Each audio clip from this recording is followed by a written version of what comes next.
muscle. I had to change my attitude, cause it's impossible watching people struggle. I put my team on my back, yeah, the homie played. Story is, she friend zoned him and tried to have my baby. Next wave, my old chick was playing both sides. I mean, you know, cute girl. Somebody leave as an adolescent, but then to have somebody who was pretty much like that father figure, my stepdad that was there, it's like you left. You know, I'm 19, you know, I'm just now going into that maturation of manhood. And who's there to show me? Right. Right. Like, you left me as an adult, but supposedly it ain't supposed to be as bad because I'm grown, so I should just brush it off. And now I know more, so it hurts more. You know? That's it. All right, y'all. Have a good show. All right, brother. Sound like you want to jump in there. Hey, You started talking. Hey, look, and he don't even know. He included on all that. Hey, can you hit that kitchen light? All right.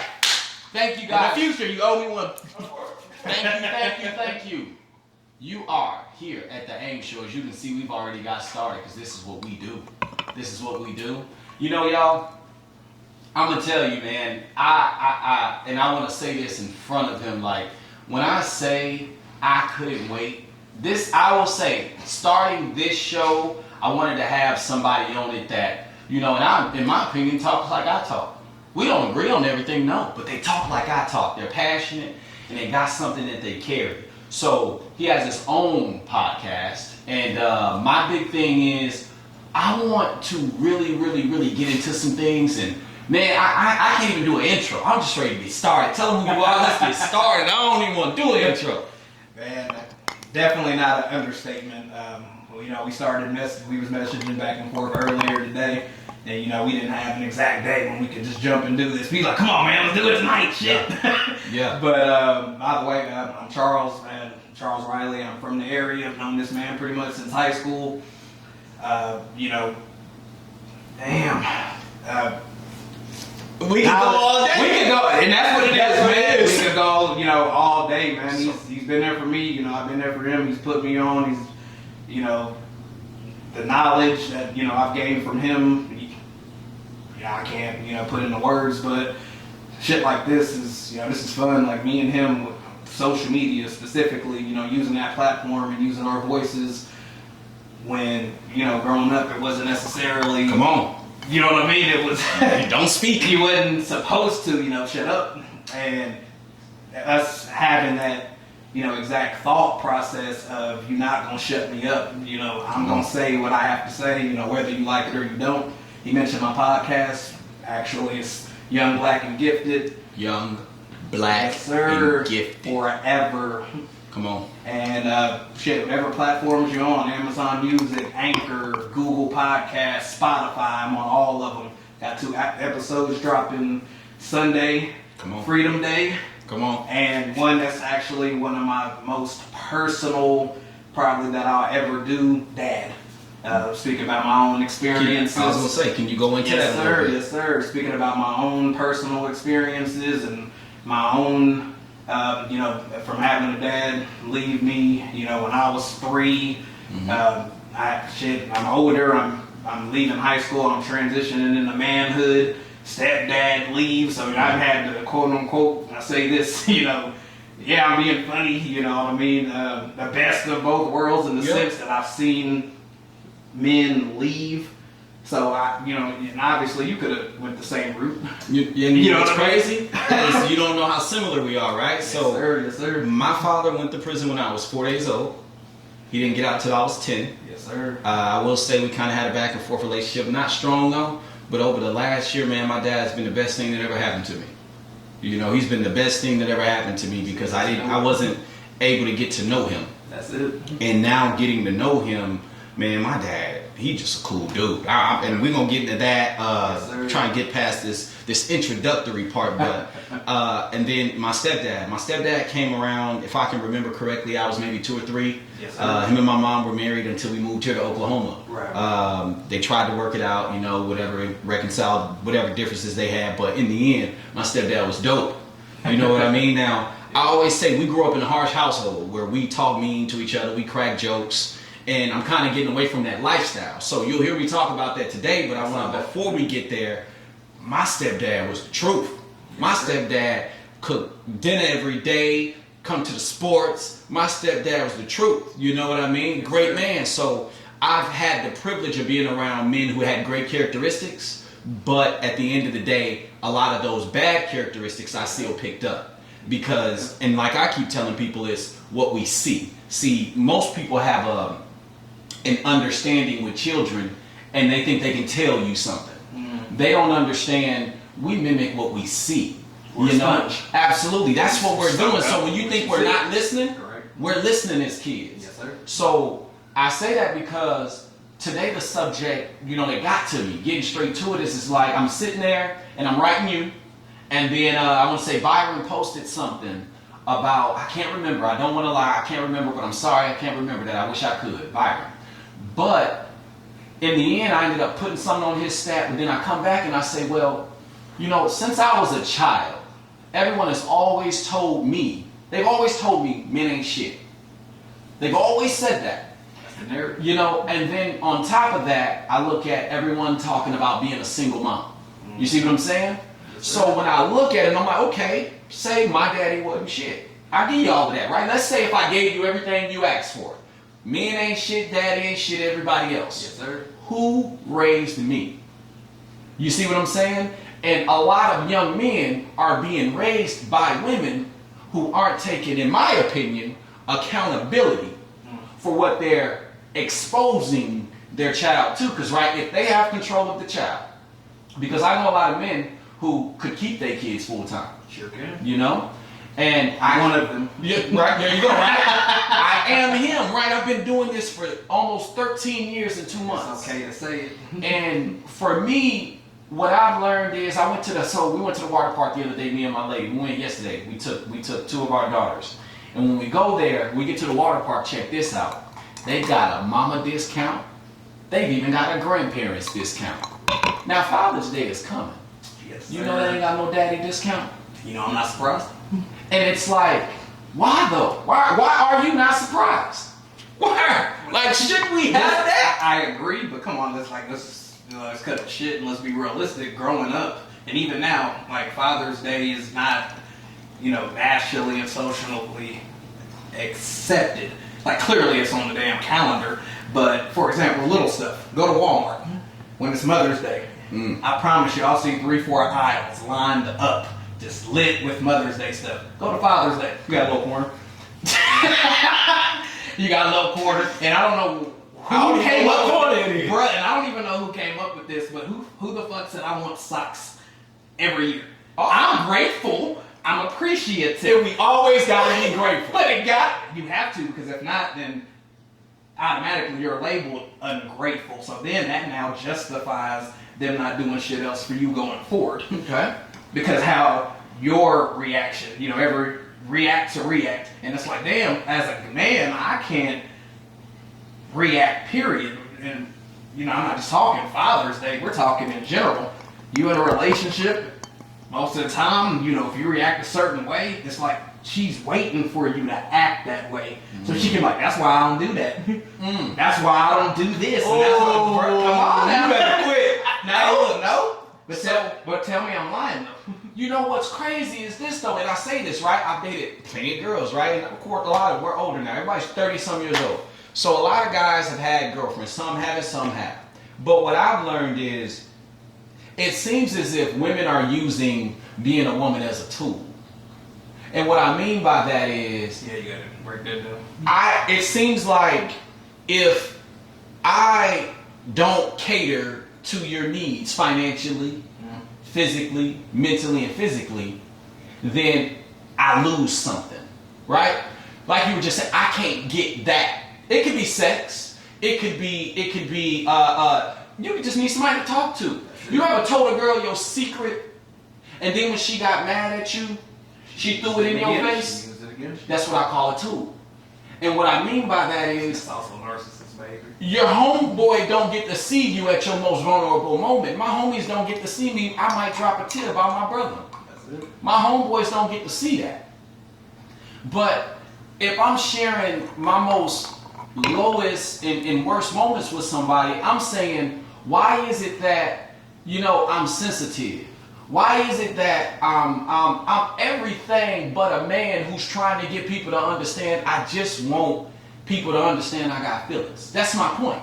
But when I show my feelings, it's like it's used against me as a tool. And I don't like that. I don't like that. Like, what's your perspective on that? Honestly, I agree. 100%.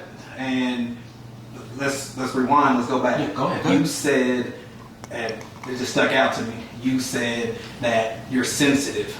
But look how you said it. Mm-hmm. You said it in a derogatory way. Okay.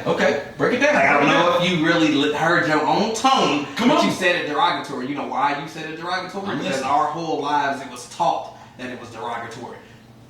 I'm sensitive, but what's wrong with that?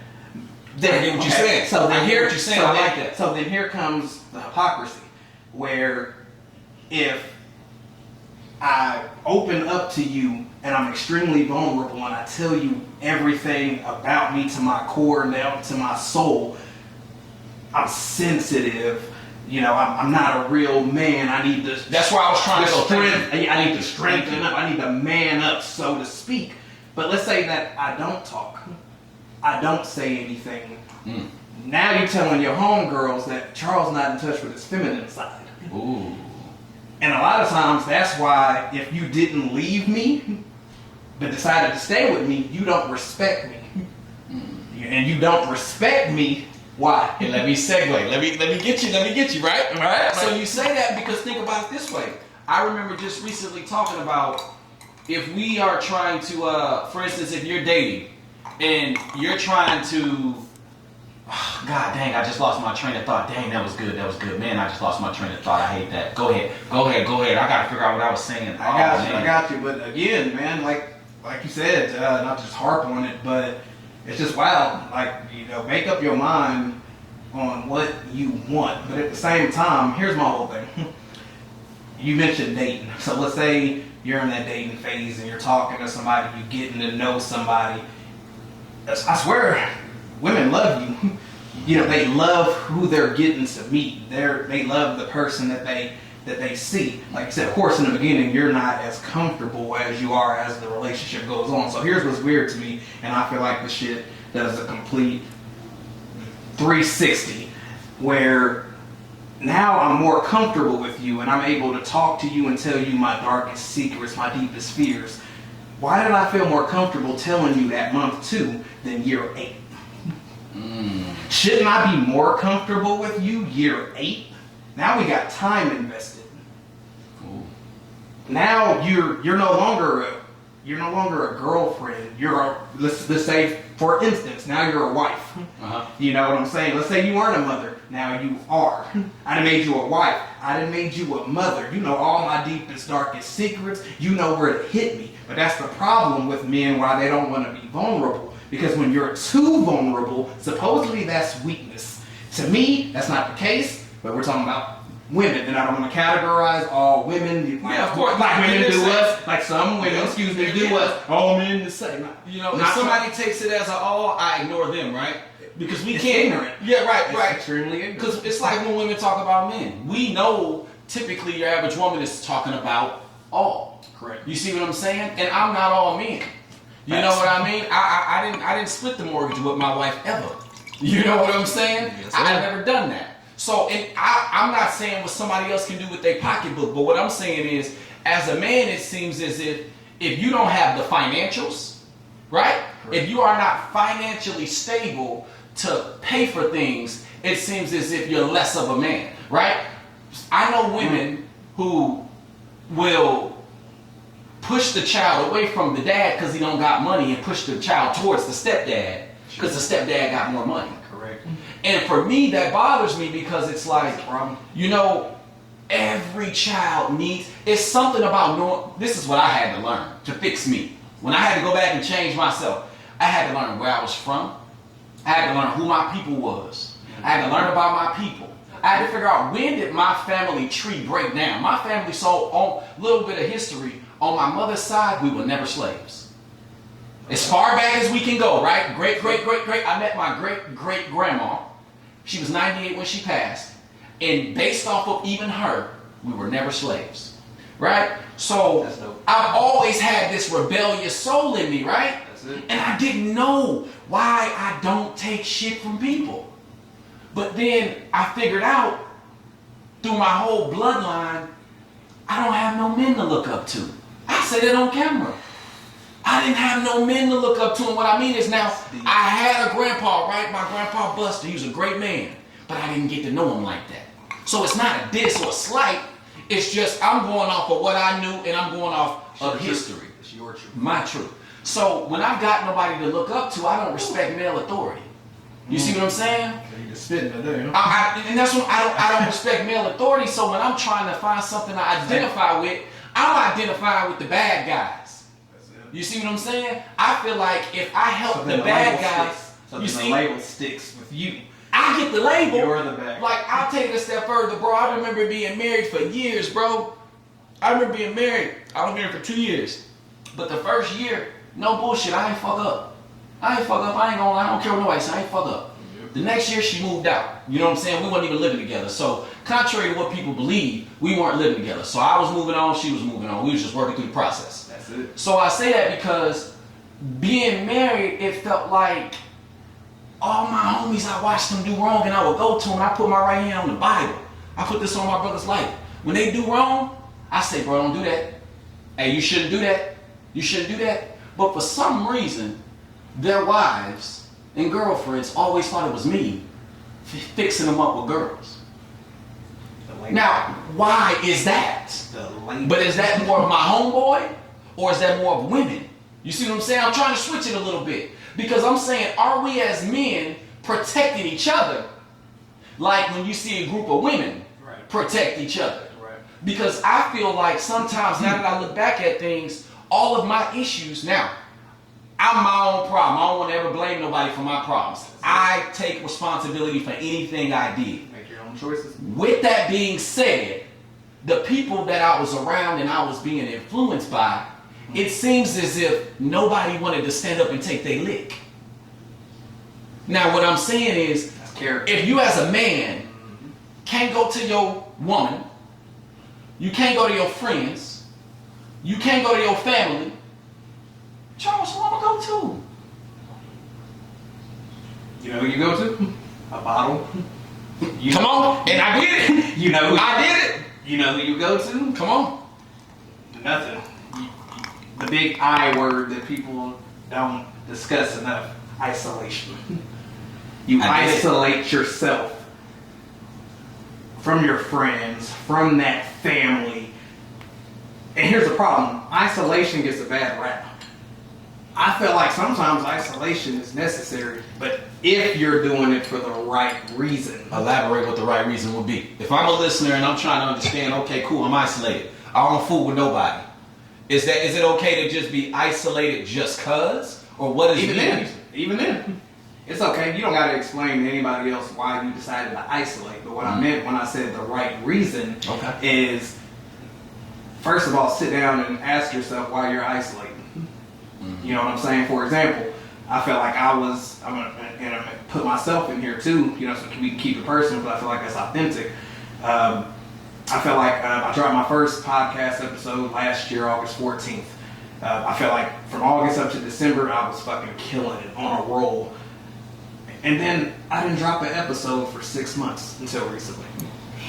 6 months. Don't feel like a long time, but to me it was. I can tell you the exact date, November 20th. Was the last time I dropped an episode before I just came back. Why? Because I needed to isolate. Now, I'm not anyone special to tell somebody else what the right and wrong reason was. Right. But me personally, For me personally, I needed that. I was going through a lot. I felt like, you know, even in my marriage, you know, like I said, marriage ain't fucking perfect. I felt like at that time, and you can ask my fucking wife, I was honest and truthful to her. I told her, I said, I feel like I'm doing everything possible to be a great husband, be a great father, be a great provider. I don't feel like it's appreciated enough. And that's a tough conversation. You and your wife had that conversation? Bro, that's a tough conversation. I commend her for having it with you and you still got that ring on.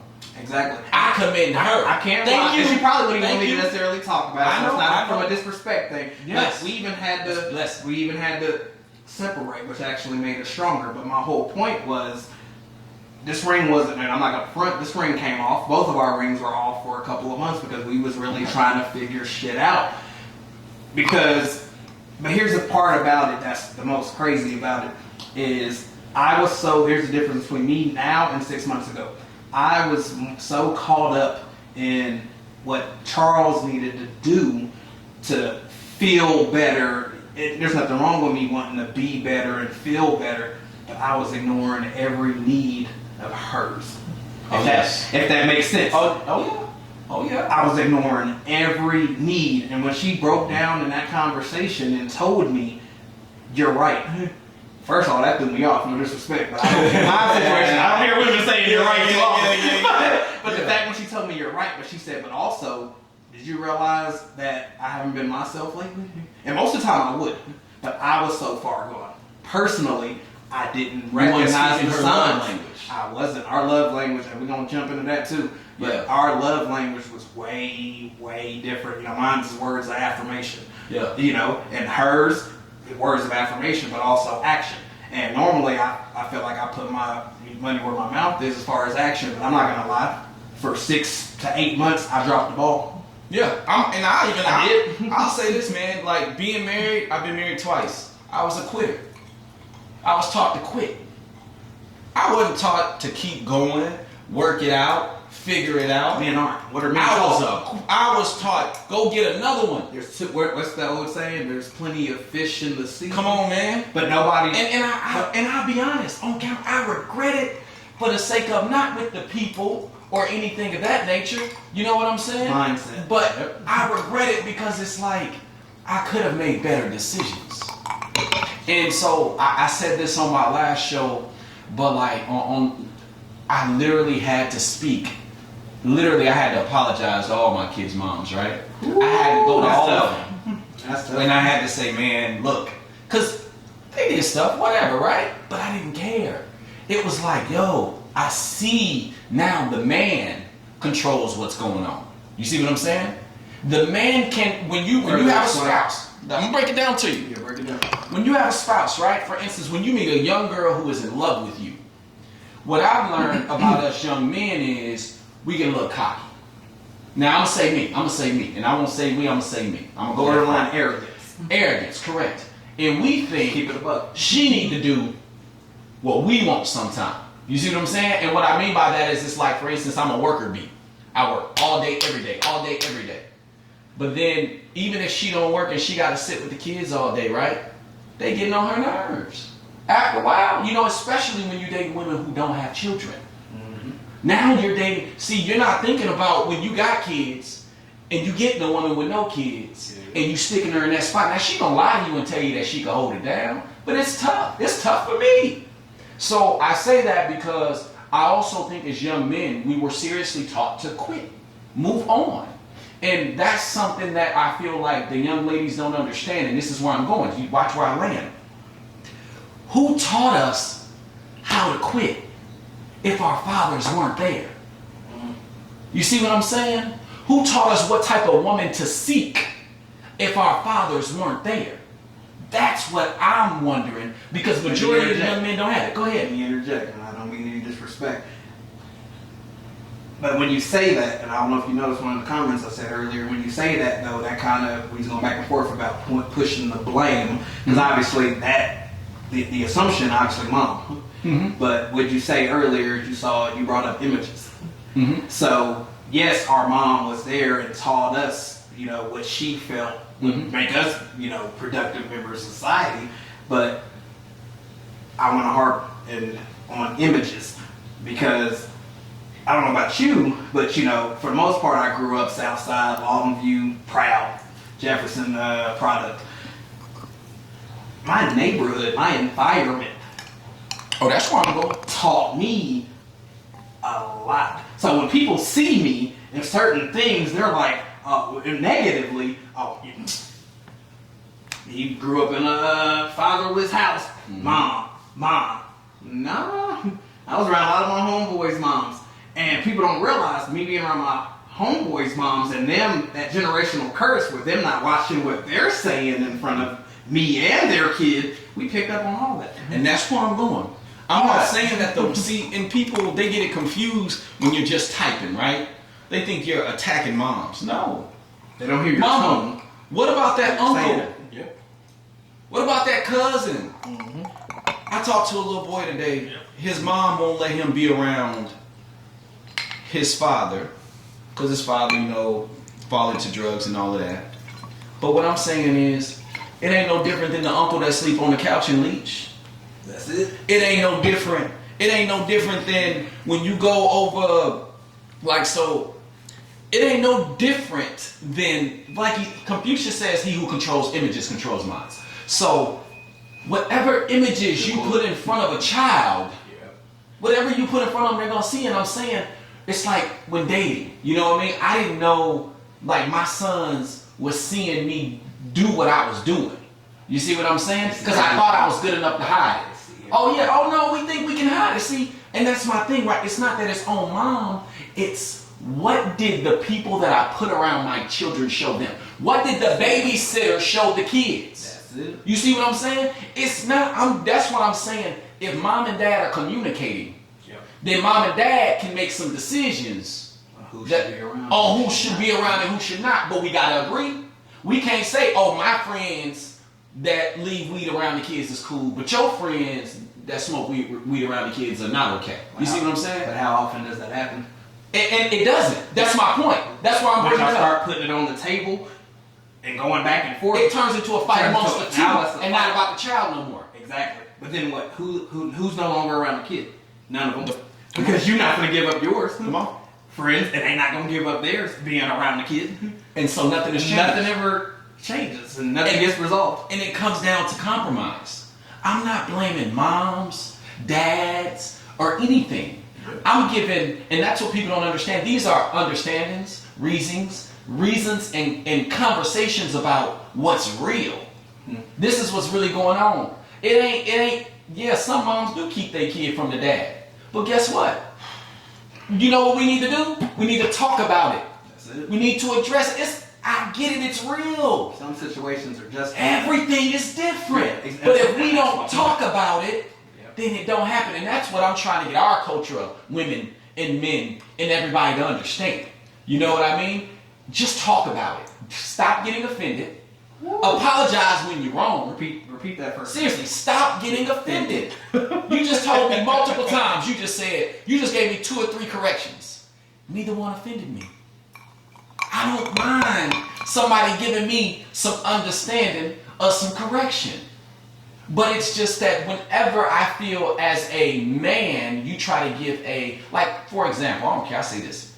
I have a daughter that lives right here in this city.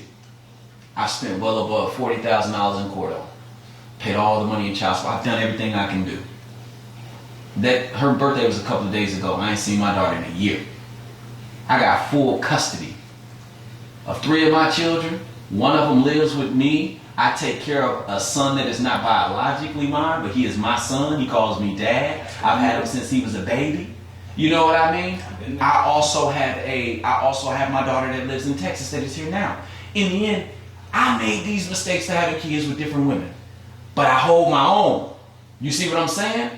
But I got 1 kid that for some reason I'm just trying to tell the truth. I'm just trying to tell my truth. Y'all niggas can't blackmail me. I'm just trying to tell the truth. I'm just trying to tell my truth. Y'all niggas can't blackmail me. When you holding that weight over your head, don't want no memories, they all dead.